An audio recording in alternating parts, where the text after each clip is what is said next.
kan dhufuun immoo nu haa ga'u bara dhufu immoo rabbiin nama maatii isaa fi haalii isaa neetworkiin na kolfisiisee maatii miidiyaa jechuudha.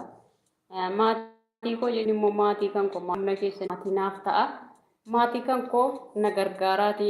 Maatii kan koo maatii kiyyaaf wabii taatan abdii guddaa fi amantaa guddaan sinirraa qaba siniin jedha.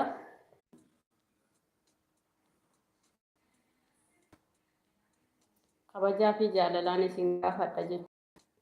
Annaa kana fakkaata.